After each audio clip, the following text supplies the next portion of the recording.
बिस्मिल्लाहिर्रहमानिर्रहीम। अस्सलाम वालेकुम नाज़रीन कराम। आज 11वें पारे के मज़ामीन का खुलासा पेश किया जाएगा। 11वां पारा सूरह तौबा की आयत नंबर 94 से इख्तिताम तक के अलावा मुकम्मल सूरह यूनुस और सूरह हूद की इब्तदाई 5 आयतों पर मुश्तमिल है। इस पारे के शुरू में अल्लाह ताला ने नबी करीम सल्लल्लाहु अलैहि वसल्लम को गैब की खबर से मुतला फरमाया कि जब आप सफ़र जहाज़ से वापस मदीना तैयबा पहुँचेंगे तो बग़ैर किसी उज़र के जहाज़ से पीछे रहने वाले मुनाफिकीन झूठी कस्में खाकर अपने उज़र पेश करेंगे।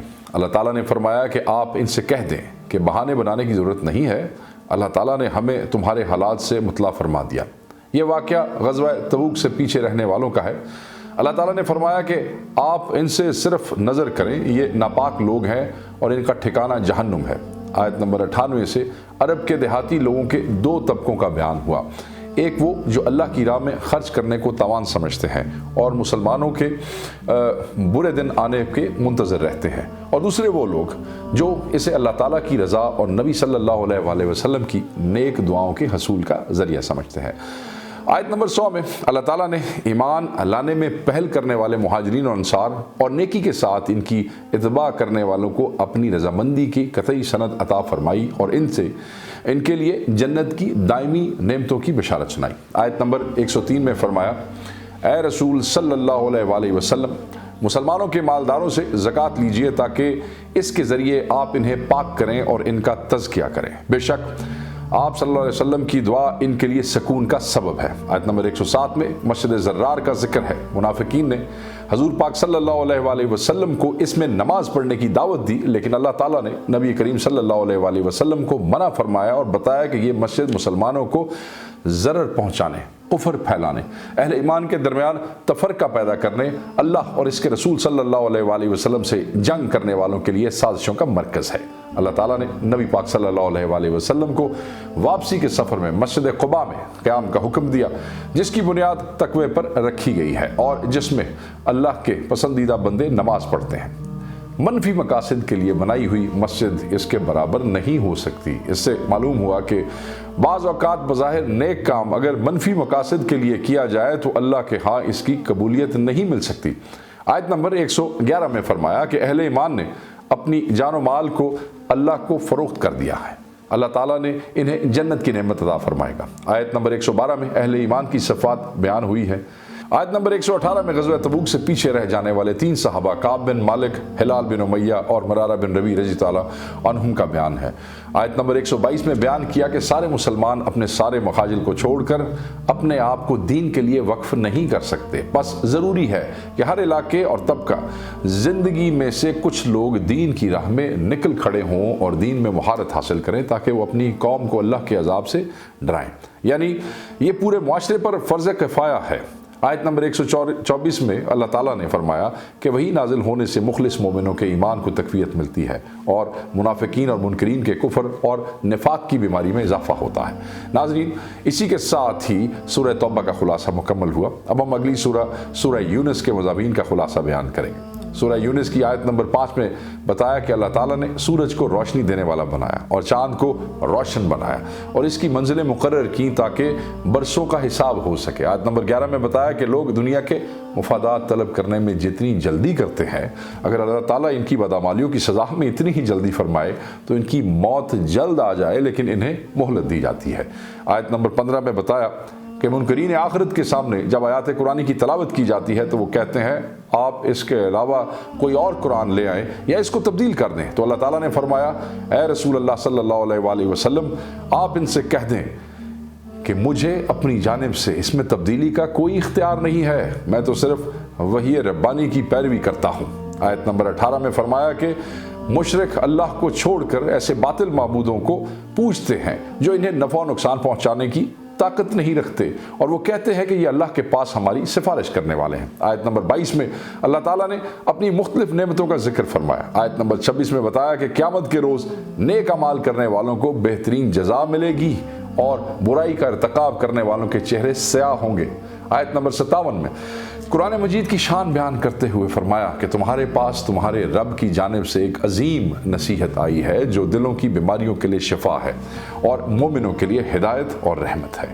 آیت نمبر 63 سے اولیاء اللہ کی شان بیان کرتے ہوئے فرمایا کہ انہیں نہ کسی آنے والی بات کا خوف ہوگا اور نہ کسی گزری ہوئی بات کا رنج و ملال۔ یہ وہ لوگ ہیں جو ایمان لائے اور ہمیشہ تقوی پر کاربند رہے، ان کے لیے دنیا کی زندگی میں بشارت ہے اور آخرت میں بھی۔ اللہ کے کلمات میں تبدیلی نہیں ہوتی اور یہ بڑی کامیابی ہے۔ آیت نمبر 68 میں فرمایا کہ ان منکروں نے کہا کہ اللہ نے بیٹا بنا لیا ہے، اللہ اس سے پاک ہے اور آسمانوں اور زمین میں جو کچھ بھی ہے وہ اس سے بے نیاز ہے، تو کیا اس باطل دعوے کی ان کے پاس کوئی دلیل ہے؟ آیت نمبر 71 سے نوح علیہ السلام کا واقعہ بیان کیا جا رہا ہے کہ میرا تمہارے درمیان رہنا اور تمہیں اللہ کی آیتوں کے ساتھ نصیحت کرنا کیوں ناگوار ہے، جبکہ میں نے تو اللہ پر توکل کیا ہے اور تم سے دعوت حق کے صلے میں کسی اجر کا طلبگار بھی نہیں ہوں۔ انہوں نے نوح علیہ السلام کو جھٹلایا، ہم نے نوح اور ان کے پیروکاروں کو نجات دے دی اور آیات الہی کو جھٹلانے والوں کو طوفان میں غرق کر دیا۔ اس کے بعد ہم نے موسیٰ و ہارون علیہ السلام کو فرعون اور اس کی قوم کے لیے بھیجا، انہوں نے قبول حق سے تکبر کیا اور وہ مجرم لوگ ہیں۔ قوم فرعون نے موسیٰ علیہ السلام کے معجزات کو جادو قرار دیا اور کہا کہ آپ ہمیں آباء و اجداد کے دین سے پھیرنا چاہتے ہیں اور زمین میں اپنی سرداری چاہتے ہیں۔ اس کے بعد جادوگروں سے موسیٰ علیہ السلام کے مقابلے کا ذکر ہے، جس کی تفصیل پہلے گزر چکی ہے، ہم نے پہلے بیان کیا اس کو۔ اللہ تعالیٰ فرماتا ہے کہ ہم نے موسیٰ و ہارون علیہ السلام کو حکم دیا کہ مصر میں اپنی قوم کے لیے گھر بناؤ اور اپنے گھروں کو عبادت گاہ بناؤ اور نماز قائم کرو۔ یہ حکم اس لیے ہوا کہ بنی اسرائیل کے لیے فرعونیوں کے جبر کی وجہ سے کھلے عام عبادت کرنا مشکل تھا۔ موسیٰ علیہ السلام نے اللہ تعالیٰ سے التجا کی کہ اے اللہ تو ان کے مالوں کو تباہ کر دے اور ان کے دلوں کو سخت کر دے تاکہ وہ دردناک عذاب سے دوچار ہوں۔